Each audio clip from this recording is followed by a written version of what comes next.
Dear woman, do better.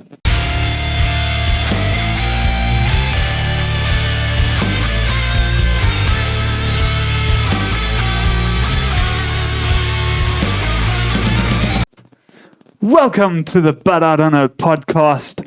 I'm John. I'm JP. And we're two men telling women to do better. This is going to go well. Two white, straight men commanding women to do better. Slow down there, JP. Slow down. Who are you to command anybody to do anything? I'm Batman. I'm Batman. Welcome to the But I Don't Know podcast, the podcast where we share our opinions, and our opinions are probably wrong. And that's totally okay. If you have no idea what I'm talking about, please go listen to episode 1, 2, and 3 of our podcast. We elaborate and explain a little bit why we don't put much value on our own opinions. And we hope that somebody out there is much smarter than we are, because we're dumb. And chances are so are you. But thank you for joining us. It's really great to have you here listening on our podcast. We want to remind you that we have a super outdated website, www.dunocast.co.za. That's www.dunnocast.co.za. And there's some weird sounds on my earphones again, and I don't know why. But last week they didn't translate onto the podcast. Well, the previous episode.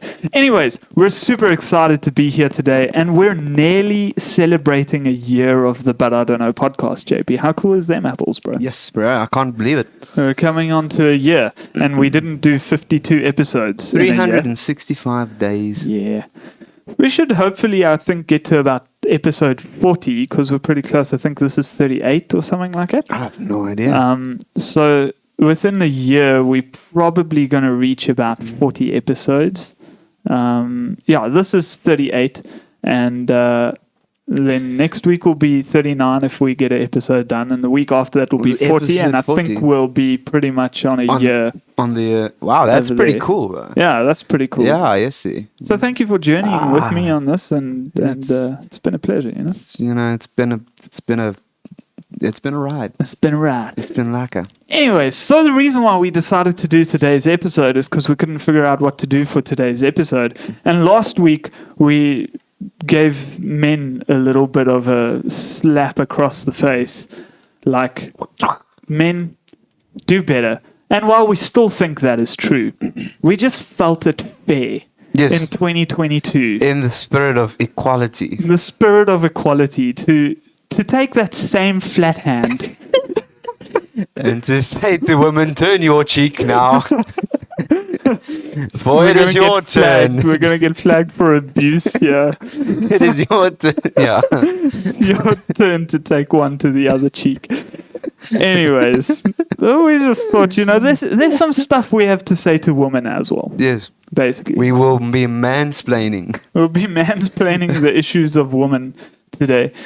But we just decided that there's a couple of things going on in the world today that we've read up in the last 10 minutes. And it's got to do with women, and we thought we'd just talk about women a little and the things that they're getting up to. Yeah. Now, last episode, I can't remember if it was last week or not. I don't think so. But anyways, the last episode, we spoke Dear Men Do Better, and sort of our cases were from the Christian world. And to a large extent, our cases this week are not. And that's not like specific. It's not by design or anything. We probably could talk about things women are doing wrong in the church all the time, and we might touch on that, and there might be an element of that, but that's not the inspiration for this episode, so to speak. One of the inspirations for this episode, if you haven't figured it out by looking at the thumbnail yet, is Cardi B. Yeah. So apparently Cardi B's been imprisonated. Yo. Let's make up some new words while we're at it. Imprisonated. Yes. Apparently she beat up some people in a club. Yes. And as far as the news articles suggest, it wasn't just a club, it was a strip club. who would expect anything more from Cardi B, the woman who our young daughters are looking up to because she's a role model, That's apparently. true. So, what is this world coming to? What is it coming to? It's a great thing. It's Liberation, apparently. It's so scary, man. Yeah. So, like, besides Cardi B's music, which is complete. This is John's opinion. Complete trash. Like, there is nothing she's ever sang, or there's no appeal for me to Cardi B's music, but that's beyond the point. Besides that, she's just a really grotesque standard for a role model. Is that music, actually? I mean, that's subjective, JP. Okay. Let's not go down that route. But as far as role models go, like, she's a really bad. This article example. calls her a rapper. That's funny. Oh, there we go. But yeah, so that's one of the inspirations. And let's take a moment to talk a little bit about the culture of female role models in sort of pop culture and popular culture and society and stuff like that. Because for many years, look, this isn't a new thing. I'm pretty sure everybody knows that. For many, many years, role models specifically for young women are generally really not great role models. I mean, and it's partially men's fault, I guess. People would be like, it's because sex sells. So they kind of make that the role model, and these role models become very vulgar, scant, and stuff like that.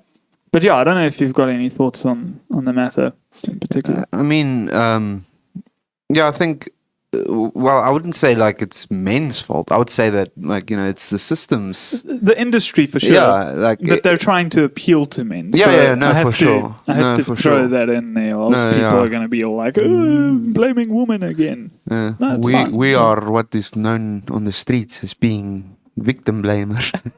Yes, there we go. Anyway. No, but it is. It's a sad thing when you look at like examples. And I'm pretty sure we're going to talk about her as well. But like Demi Lovato, for instance, yeah, for sure. where she was this sweet, innocent little Disney girl acting in this harmless, innocent Disney shows. Yeah, And then overnight, she just turned into this ghost serenading. Oh no. Like, I don't even know. Like, and now she released a new album that's very sexual, that's very blasphemous as well, and it's just, and you see it happening over and over again. It happened to Miley Cyrus, for instance. It happened to Selena Gomez. All these Disney princesses. Princesses. It happened to all these innocent. Not Alma or whatever her name is from Alma from Frozen. I don't know their names. I'm guessing. Not the Wizards of Waverly Place. Anyway, but you see it happening to them, and it's absolutely just the environment that they find themselves in, and to a large extent, I think we can say that men do play a role in that, but I do think that women do share the blame. Like, I don't think that it's a gender specific thing. Yeah, for sure. There's a major cultural problem, but I also think that, as far as being good role models for future generations, as far as a role model for young girls goes, the responsibility of that falls largely on women, to make sure that they've got good role models and they're emphasizing good role models. Now, look, we're overlooking so many factors of what goes into creating a celebrity and what makes somebody a role model. There's a million factors that we're not talking about here, and we realize that. But there's generally been a culture for many, many years that highlights and uplifts women who just generally don't have the best moral standards for our young girls to be looking up to. And for some reason, they don't have a sense of modesty as well. And that's the sad thing, sure. because you have Cardi B, whose fan base is, it's the spectrum of ages, but I'm pretty sure there's like 13-year-old girls listening to Cardi B and watching her music videos and seeing all that. Yeah, and I think that there was space in the world. Let me rather start by saying this.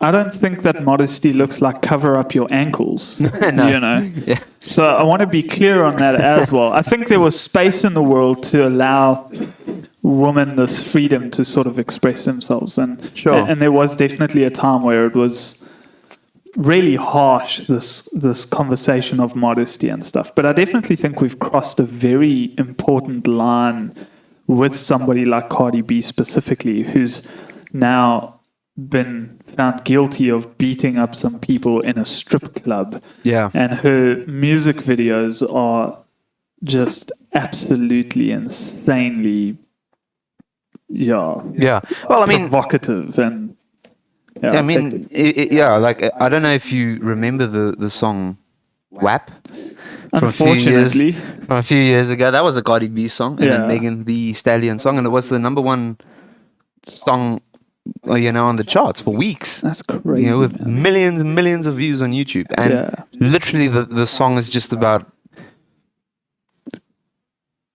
I don't know how to put this in YouTube safe words, but literally, like the song and the music video was just about a woman who was being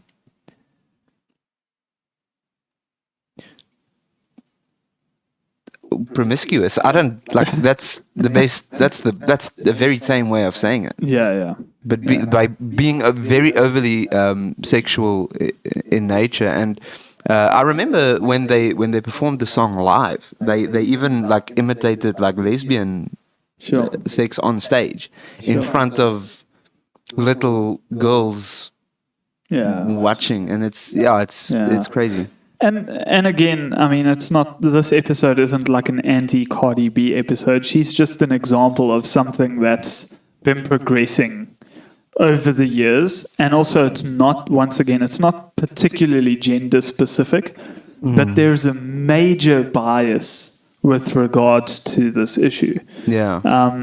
There are male singers who sing really rough songs and are crossing those lines all the time. And in fact, there's many male artists who are guilty of, for instance, singing grotesquely violent songs, which could be a whole different conversation. But for the sake of today, we've given the men a slap across the face. So today it's women's turn. And effectively, it's just like Cardi B should not be a role model for our children. She should not be in the public view, and somebody should be doing something about that. Now, I say somebody should be doing something about that. Yeah, freedom of speech, and she should be free to do whatever she wants to do. But more people should be rising up and being like, this is unacceptable for my children. Yeah. And I'm going to draw a line here. Yeah. I mean, when I was growing up, people were doing that. Parents were doing that with artists already and being like, yes, I'm going to draw a line here. Judas Priest is no-go, you know? And I think it's gotten exponentially worse. Yeah. I remember seeing something in the past when Elvis Presley was a big thing, where they wouldn't show his hips on TV. Those gyrating hips. Yeah, there we go. That's the word. Yeah, because that was seen as being too sexual. Yeah. Now he didn't. He had clothes on. Yeah. He had a full suit on and everything. Yeah. It was just that was seen as too bad, and I think that there's a word that goes around, the desensitization. Yeah. Of our culture when it comes to these sexual things, and I think when you look at what's happening in the culture, it's got real consequences as well. Like the rise of teenage pregnancies.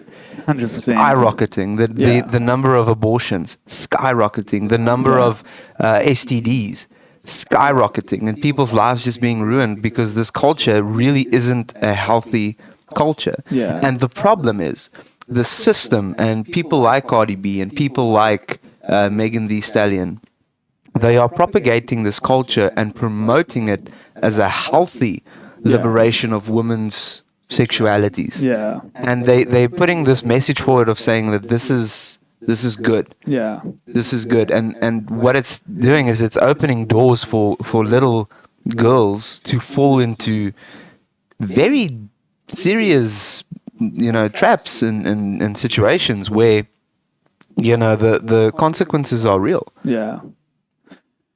Yeah, I think, and that their motivation for doing it is profit. Yeah. And that's the worst thing about it is it's seen by many as a bit of a social reform and a necessary step, but by themselves, they're just looking at the figures in the bank account and they're like, how do we increase those figures? Oh, this seems to be working. Let's push it. Yeah. And they have no regard for the consequences. They care nothing about the young girls who are getting pregnant and raped or whatever else it might be. And again, this is not victim blaming. We believe men have a responsibility in that regard. If no men were rapists, the whole thing. But Cardi B, her producers, her writers, have no regard for that whatsoever. They have a regard for one single thing, and that is profit. Yeah. And the more of it they can make, the happier they are. Yeah. It's a pretty straightforward equation. Yeah. Yeah, it's sad. It's sad. And, this whole... And it's not a new thing. I think we spoke about it in a previous episode as well, where we spoke about the sexualization of children. Yeah. Because that seems to be... where they're heading. Yeah, sure. Just the other day I heard about a drag queen event that was happening at a pub and grill in America somewhere, and it was a family event. Yeah. And that one guy on YouTube had hidden cameras in there. And it was really like sexual in nature. Like it was really bad. Yeah. And that just seems to be where culture is heading. It's like the over-sexualization of young children. And it's shocking. And this just, I think, plays into it. Yeah. And there's also this sense, and this is also what I want to talk about. Like Demi Lovato released this new album.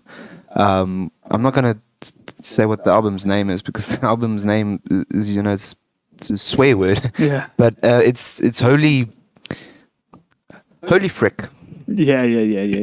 Okay. Yeah. And the image on the cover is really like provocative and like I want to say spitefully provocative. Yeah. Where she's on this cross-shaped bed, and the whole album is just, there's religious imagery and blasphemy all over and it's provocative intentionally, I believe. Yeah. But it's like that's so it's not even provocative anymore. It's just sad. Yeah. Like you're doing it to get a response from people. Yeah. And like again, the culture has been so desensitized to these sorts of things. It's like, well, that's normal now. And I won't be surprised if young girls who grew up watching Demi Lovato on TV, listen to her music and listen to this, and I think that like there's a song in there about masturbation. Sure. And it's like young children are listening to this, and the problem is, and as a youth leader, I think the responsibility starts at the parents, and that's also one major factor in this conversation is that with all the people I've spoken to and the parents I've spoken to and the teenagers that I've spoken to, the amount of parents who knows what's going on in their children's lives in terms of this is shockingly low. Like parents don't know what their children are listening to. Yeah. They don't know what their children are being exposed to. They don't know the voice that this world has and the relevancy that this world has on their children. we think of it, and for a long time, I was guilty of this as well. I thought of this as just being an American problem. Yeah. You know? Yeah, we've spoken about that before. We have spoken about it, yeah, but those things are here. You know, those things are happening in Newcastle as we sit here. Those things are here and happening, and it's scary. And if anything you take from this podcast, I think parents just, take responsibility for your child. Yeah, that's some solid advice right over there. I just want to mention we spoke about that whole thing on episode 31. South Africa, you are not ready for this. Flipping good episode. Go check it out. If you're a South African, go give it a listen. Like, please, if you haven't listened to it, listen to it. You need to hear that message. And it ties in with this super duper well. But like JP, you just made the statement now, parents take responsibility for your children. I know I've mentioned this on the podcast somewhere along the line as well. But we had a guest speak at our church once. And he created this image that the household is kind of like the ark in the story of Noah and the ark. The ark? How many animals did Moses take on the ark with him? None. Anyway, he basically suggested that what a lot of parents are doing, and I tend to agree with this very much, especially in the Christian world, Christian culture, is we expect everybody else to act rightly around our children so that our children can have a healthy upbringing, when in fact the place where they should find that is at home, and they should be taught at home that the moment they leave home, things are going to get hairy. Yeah. Like it's hell out there. And this is how we as Christians handle the hell. Yeah. This is what we do. We carry our light there, and this is how we respond as Christians. And know this, that when you come home, you've got a safe space. This is the safe space. Yeah. Out there, it's crazy, man. Yeah. But know that if you ever run into any trouble there, home is the place where you're going to find safety. Yeah. Come home. Yeah. This is where you're going to find the strength and empowerment that you need to be able to handle that. But instead, what we do is we want our schools to be teaching our kids how to pray and all the moral standards that we actually are responsible for maintaining. And we want it to happen in our schools. So we'd rather go picket and be like, don't take prayer out the schools. It's your fault. It's your fault. No, parents. Do this at home and do it well. And make a decision whether you're going to send your children into the public school. And if you are, do so knowing what you're sending your child into and equipping your children to handle that and making sure that they feel absolutely secure at home and that they feel like if ever they need to run somewhere, home is where they're going to run. Unfortunately, most teenagers feel they need to run away from home. Yeah. That's backwards. And that's should be sad thing. Flipped the other way around. We should be creating an environment that says, I'm a teenager who needs to run somewhere. The only place I can possibly imagine is home. That's my safe zone. Yeah, and for all the parents out there going mad on their keyboards, you're not a parent, how do you know? No. You're right, okay, I don't have kids. How do you know I'm not a parent? Kidding. Okay. But I want to say, okay, calm down, first of all. Stop typing in all caps. That's not necessary. Yeah. You're right, I'm not a parent, but here's the thing, is I've seen the effects firsthand. Yeah. And in many cases, I've seen the effects in your children's lives that you don't even see yourself. Yeah. Because here's the thing. For some reason, it's just like John said, the teenagers don't go home with their problems. Yeah. A lot of them, I do counseling at a school once a week here in Newcastle, and they come to us and it's hectic, like broken. I don't want to get into details, but there are stories about teenagers in this town that would break your heart, and the parents just, they don't know. Yeah. Because the kid doesn't want to speak to the mom or to the dad for whatever reason, they might be. my point is just, parents, you need to start taking responsibility of your children. Yeah. You need to start taking responsibility and recognizing that the world is out to destroy them. Yeah. The world is out to corrupt them, and the world is out to pervert them, to fall into this culture that we've spoken about that is unfortunately grabbed like Megan Thee Stallion and Cardi B and Demi Lovato and all these people. Yeah. And if you don't take responsibility of your child, the world is going to grab them as well. Yeah. The world is out to destroy them, and the world doesn't need your help. Your child needs your help, though. Yeah. You know, Yeah. there's a good social media post right over there. There we go.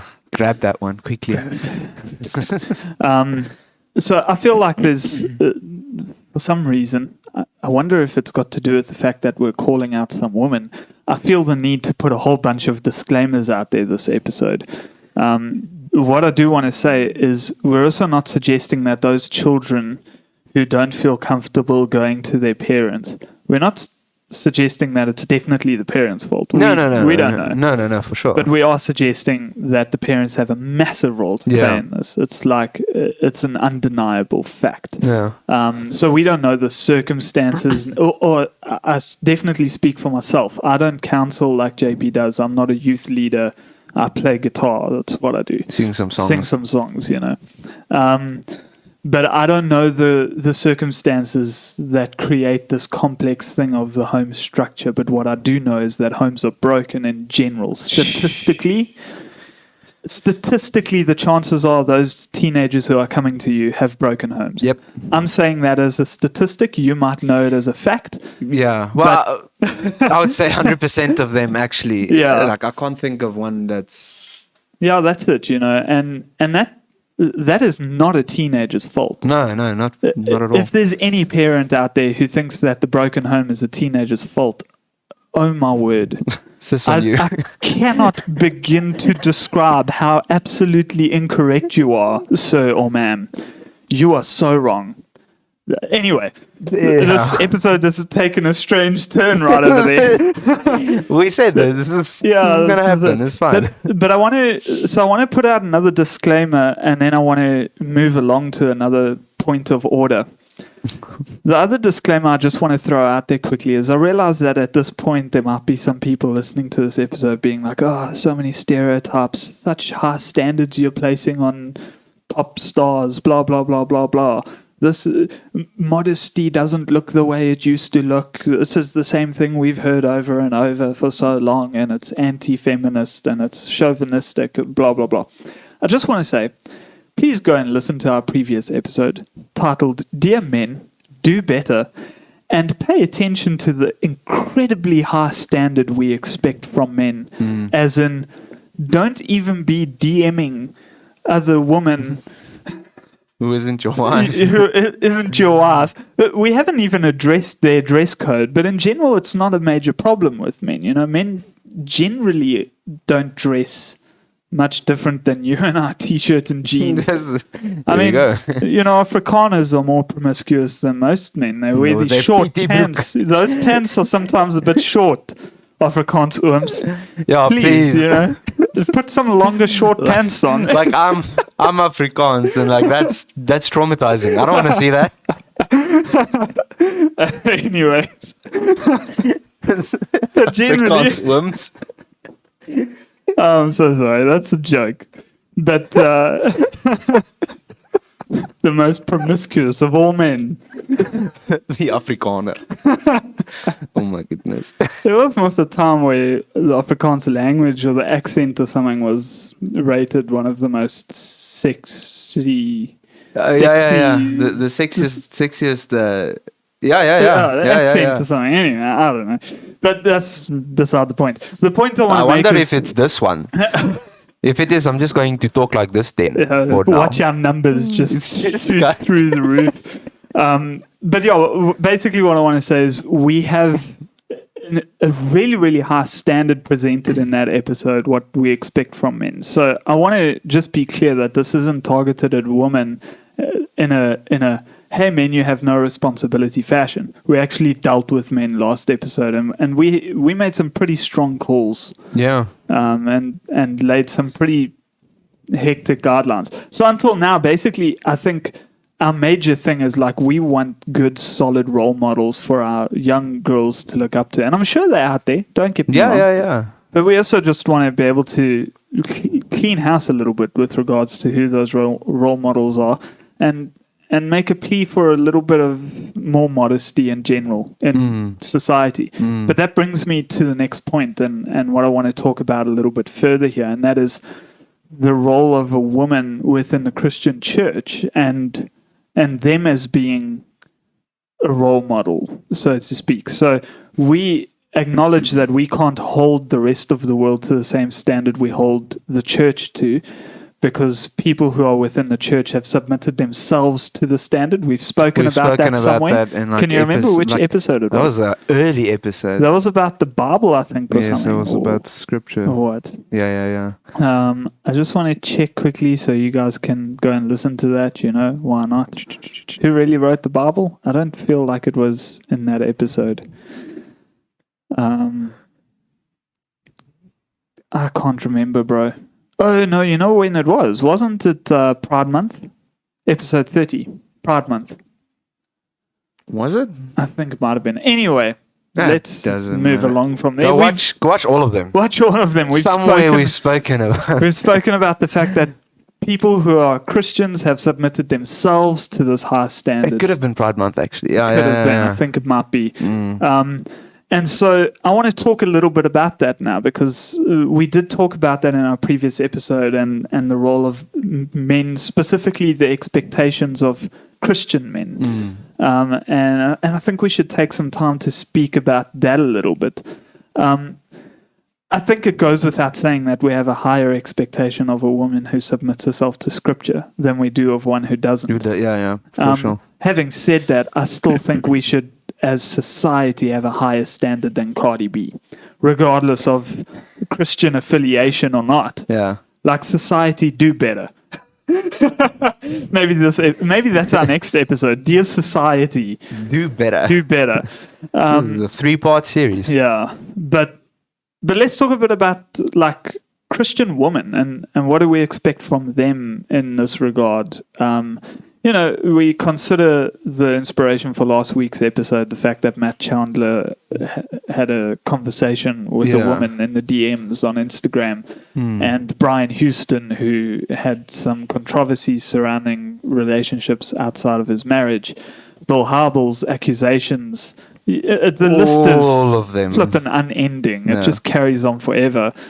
There's always a woman involved in that. Yeah. If you hear what I'm saying. Now, I'm not suggesting let's turn this around and blame it on the woman, but I'm asking, what role do women play? What's their responsibility in this whole equation? How should they be acting and carrying themselves? Because we've put a very high expectation on the men and been like, guard yourself, watch yourself, be honest with yourself, build good relationships with your wife. And we've made some pretty strong statements with regards to the men. Yeah. Now, it doesn't just take them getting it right; it also takes the woman getting it right at the same time. It takes both. Whoa! What a out there concept. Everyone has responsibilities. Everybody has a responsibility in this. It just sounds sexist of you. I know. How dare I say that? But anyway, what would you think? Like, and again, this is coming now from two men, so take it from where it comes from. But here we go. This question just jumped on me. Yeah, didn't it? Well, I think, when we use the word modesty, just this picture of clothing comes up for some reason. Yeah. And I think modesty goes beyond what you wear. For sure. I think that's a big part of it. But modesty is also, just your general, I'm going to say code of conduct. Yeah. Surrounding everyone. Not just men, but women as well. Absolutely. I think, Christian women,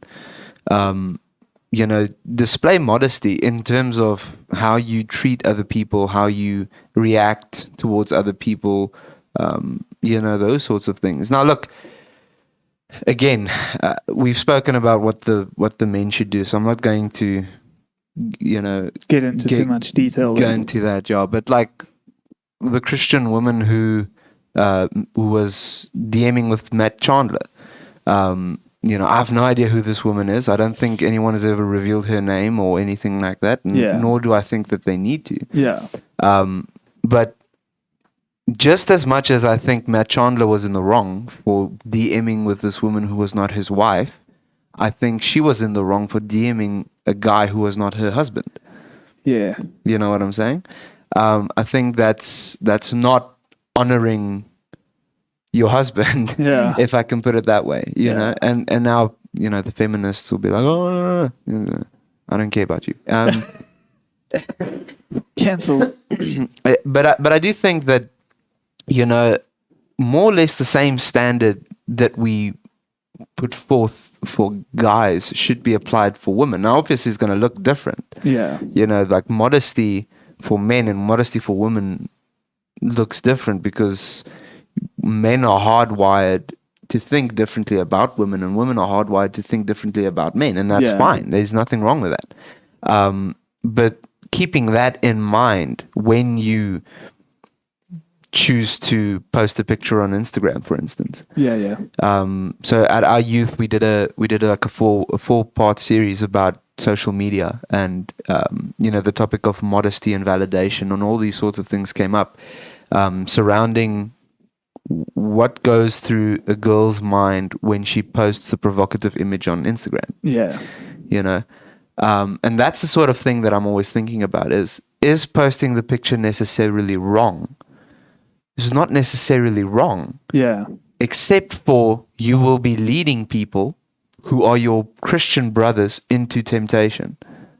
And you need to consider that. It's the whole Romans 14 thing. Romans 14 where it speaks about the brother whose faith is strong and the brother whose faith is weak. The one guy eats meat, the other one doesn't. And then it goes on to explain the principle of don't be a stumbling block towards other people. And I think both men and women can be stumbling blocks for each other 100% in certain ways. And now because we're speaking about women, DMing, for instance, just DMing a guy who's not your husband every single day could potentially be a stumbling block for that person. So I want to mention something, and I also realize that I'm not particularly an authority on this matter. I've just heard stories, it's how things go. A little birdie. I'm a little bird. Did you say you're a little bird? I'm a little bird. Anyway. That's not how... I don't know, dude. I want to tell you what I want to tell you. My brain is on some other stuff here. I'm a fly on the wall. Anyway. I was saying a little birdie told you. Oh, there we go. A little bird. I'm a little bird. Okay. I'm the little bird who told me. Anyway, moving along. This is what I want to say. I've heard a lot of, I want to call them testimonies from specifically pastors and from more than one pastor and about more than one pastor who have had advances from Christian women that they are counseling and who these pastors have how do you say, rejected those advances. Now, what's funny is we don't talk about those moments. We'll only talk about the poor pastors who have given into the temptation. But the amount of pastors who have had Christian women make advances on them in private counseling sessions. Now, look, there's errors within that build-up. But last week we spoke about the fact that men need to keep their guard up. And that's one of the things that the man has done wrong there. But to be clear, the man never made the advance in these stories I've heard. It's the woman who makes the advance. Now, there's a ton of wrong things going on there. But what I want to say is how we so seldom talk about that. Why is that happening so much? And what I want to say is, just as much as I think men need to keep their guard up, I think the same applies for women, And at the end of the day, yes, okay, the man should be taking his responsibility, but one of the things a woman should be doing is she should be acknowledging the dangers of receiving counseling from a pastor and the dangers of building attachments with that pastor, because it's quite common. Basically, what happens is my husband is giving me trouble at home. Yeah. I see all the things wrong with him. I come to you for counseling. You seem to have everything figured out. You tell me the stories about how good your marriage is Yeah. and how you protect your wife and how you look after her. Yeah. And I'm longing for that. I want that. I Yeah. desire it. Yeah. And so I build a connection with you. Yeah. Don't. Yeah. Know the risk before going in and don't build that connection. Yeah. Just as much as that pastor is responsible for guarding himself and not leading the woman on, and the counseling session needs to be set in the right setting and all Yeah. this kind of stuff. Dear woman, don't build that connection. Don't make that connection. Know it's there. It's obviously going to present itself at some point, and the enemy is going to find a way to use this against you. Yeah. So guard yourself. Yeah. Yeah. You know, find somebody you can talk to about these things. I mean, a close friend, a female friend who you can be like, hey, I'm going for counseling here. Watch me, hold me accountable, whatever it may be. I don't know how women do this kind of thing, but like how, yeah, there has to be a responsibility on those women as well. Yeah, for you sure. know? For sure. Somebody told me a story. I don't know where it comes from. I can't remember who told it to me, and I apologize if I'm just like airing some dirty laundry out here. Somebody told me in confidence, and here I am like, on a public podcast. But of a pastor who walked into his hotel room or something, I don't know, at a conference, and there was a woman dressed in a wedding gown who said to him that the Lord told her that he is her future husband. Like, she basically said, I've received a word from God that I'm your bride and you must accept me as your bride. Now, there's a problem there that branches way beyond that pastor's responsibility, and that is that woman has a problem. Yeah. Multiple problems. Yeah. Like, she didn't hear from God, most likely. I'd be pretty confident Most in saying probably. that, because he was a married man. That's yeah, part for of sure the story. then. Yeah, You know, yeah, it's yeah. like so like in that way, there's these kinds of stories that happen. Now, what's funny is if the man rejects that advance, the story just disappears. If the man gives into that temptation, he's the problem. Yeah. Yeah, that's true. You know what I'm saying? Yeah. I hear what And you're so saying. that's why I'm saying, woman, guard yourself. It's bound to happen that you end up in a counseling session with a male. Just as much as he has a responsibility to make sure that that counseling session is well monitored and is safe and in an open environment, you have that same responsibility. Hold him accountable. Yeah. If you walk into it and you see a comfy couch there and a candle burning in the corner and the door's locked behind you, stop. You know? Be like, whoa, hold up, bro. This is inappropriate. Can we do this elsewhere? Yeah. You know? And there's no need to make a big scene about it. Just be like, hey, listen, I'm a married woman. You're a married man. Can we do this maybe in the foyer? You know, where anybody can see us and where, Yeah. you know, it's that kind of thing. Yeah, for sure. Yeah. Yeah, that makes sense. Like I've never understood it. Like, pastors don't counsel married women alone. That's just Don't counsel any woman alone. don't counsel any woman alone. Like, And if it has to be alone, make sure it's in the open yeah. where there's other people about. Yes. And, yes. you know. Yeah, I think that's important, and I think what you're saying is so true. It's like, now obviously there are stories of pastors like advancing themselves. Oh, 100%. That's wrong. Don't do that. That's, no. But you don't hear about the stories where, and I guess it happens far often that we think, where not even in counseling sessions, but just as a general rule, like pastors, because they are like in this position of influence, and I think we spoke about that as well last time. There's like this desire from a congregant member to build a connection with that person. Oh, yeah. We did speak about that. And a lot of times that connection also happens, and sometimes it happens, intentionally, sometimes it doesn't. Yeah. And I think the same as like private counseling sessions that you just said, women, guard yourselves against that. Yeah. Go to church, fine, listen to the sermon, listen to him bringing the word, but guard yourself not to build that connection there as well. Yeah.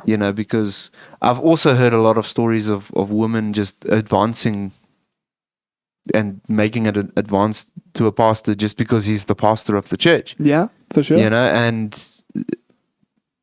it's like weird. These sorts of things happen. Yeah. And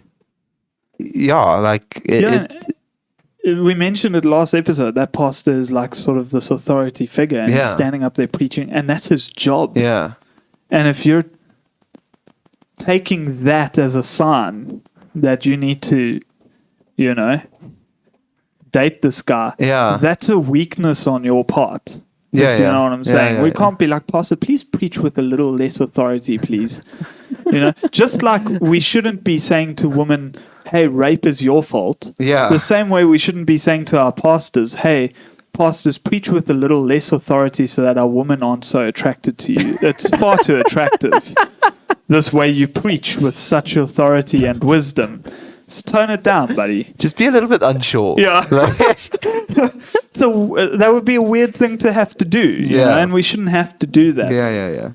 And no, it is. I think at the end of the day, over these 2 episodes, I think it's pretty clear that ultimately the standard is high for both men and women, and the responsibility is on both men and women. And having said that, I would boldly request that women dress more modestly, which has become a weird thing. I'm on a worship leader group on Facebook, like with thousands of worship leaders around the world. And if somebody dare bring up the topic of asking a worship leader who's a female to dress more modestly, the comments just explode. Bunch of worship leaders, mind you. The comments explode with this whole thing of like, it's not the woman's job to keep a man's horniness under control or whatever. And then I'm like, no, that's not the point here. It's the point that it's a joint responsibility and we journey together. The pastor and the woman who are in this counseling session journey together to make sure there's a safe environment. The pastor takes responsibility for it, and if he doesn't, the woman should have freedom to be like, hey man, can we do this in a safer place? I'm dressed modestly, here with my wedding ring on, and I'm a married woman, and I'm doing my part. Can you do yours, please? Only when we do our part can we truly and honestly put a clear expectation on the other person to do theirs. If you hear what I'm saying. As Christians now. If I'm not doing my part, I need to be very careful when I put a very clear expectation on the other party to do their part. It's a two-way road, man. It's absolutely 100% both people's responsibility to guard themselves, and in so doing, guard the other person.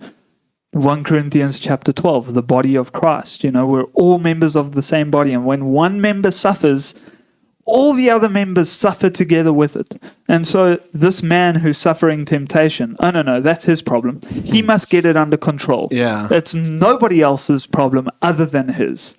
And it's like, no, hold up. Even if it wasn't temptation he was suffering through, if it was alcoholism, we suffer alongside him.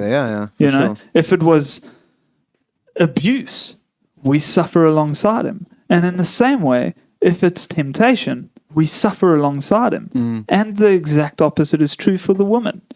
If she's suffering temptation in a closed counseling session or whatever, the body suffers along with her. She's going through something that is dangerous and risky for her marriage, for her own self-worth, and so the members suffer along with her. And how does that look? It looks like the pastor saying, I'll take responsibility. I'll make sure we're in a safe place. Because I'm suffering with you in this moment. And the exact opposite is true. I think at the end of the day, we all have responsibility. And I think to remove responsibility from someone just because of their gender or just because of their, just because of, what gender they are. That's so superficial. Yeah, absolutely. And it's so like, it's so far removed from what Scripture teaches. Yeah. And it's like, dude, like if you, I can understand it coming from the world's side. 100%. The whole victim blaming thing, I 100% get. Yeah. If you exclude Scripture and the body of Christ from the equation. Yes. Totally get it. Yeah. But in the Christian context, in the context of the local congregation, I don't understand this notion that no. The woman is excluded. Like her no responsibility. Yeah. It's the guy's responsibility. It's like it's not scriptural at the end of the day. I mean, ultimately, if we're going to talk about victim blaming and we consider Christianity, we're all victims. And we're victims of sin. We're victims of brokenness. And that's kind of part of the gospel and part of the body of Christ, is that we come together in our fixedness. And what I mean by that is we've all been washed clean by the blood of Christ. We are undeserving of that, but we've received it. He became sin who knew no sin, that we might become the very righteousness of God. Beautiful scripture. And so we come together in this knowledge, knowing that we were once broken, and yet we are fixed before God through Christ. Yeah. And so when that brokenness reveals itself, we don't blame a victim, we don't blame anything, other than we say, yes, we break with you, because we know that brokenness is a symptom of sin and brokenness in the world. But hey, you've been washed clean like the rest of us, and we stand around you, and we will do what it takes to help edify you and uplift you and help you maintain sanctity or righteousness or whatever you want to call it. Living a life worthy of the calling of the gospel. There we go. And so, we come together. We come together for that cause. I sometimes think we miss that in local churches, where our coming together is to ensure that we all are able to successfully run the race. We think about our own race. We're like, I need church to uplift me so that I can run the race till the end.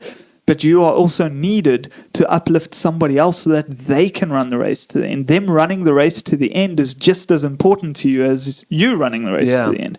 When you come together as the body.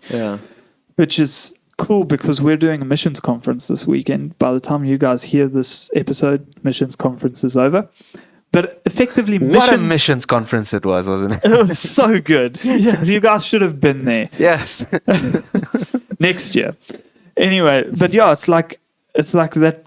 The whole idea of missions is that we go into places where people are not worshiping God. Somebody spoke about it, Gabriel, I think, when he was here a few weeks ago. Gabriel Stradom, shout out. Anyway, he said, but he was quoting somebody else anyway. He says, missions is about worship. We go to places where people aren't worshiping and get them to worship God. That's kind of like, I can't remember the exact sentence. If you remember it, share it with our viewers. But I can't remember but I do know the reference. But it's that sort of concept. And I think, in a sense, that missions work has to do with what we're talking about here as well. This whole concept of the body coming together and saying that you running this race till the end is as important as me running the race till the end. And you need me and I need you. And when we come together as a body that edifies each other and itself. And I think missions, and I really hope that even over this weekend, our church grasps a little bit of that just for us locally as well, that it's so much about banding together with other people and saying, how can I help you? Because you're important to me. You matter to me. Yeah. And I want to help you run the race to the end. I will not be satisfied if you fall into sin and get left by the wayside. We should never be satisfied with that. Never. And more so, we should never be like, oh, well, it's your fault. Look at what you did. You brought it upon yourself. Yeah. Man, we should be so disappointed in ourselves when any believer falls by the wayside. Yeah. We should feel a weight, a burden for that person. You know. So yeah, I think interesting discussions. Do you have anything else you want to share with our Don't listen to listeners? Cardi B. Cardi B sucks. She's terrible. That's just our opinions. We're allowed to have them. Based on fact. Thank you guys so much for listening to this episode. As we mentioned, it's our missions conference this weekend.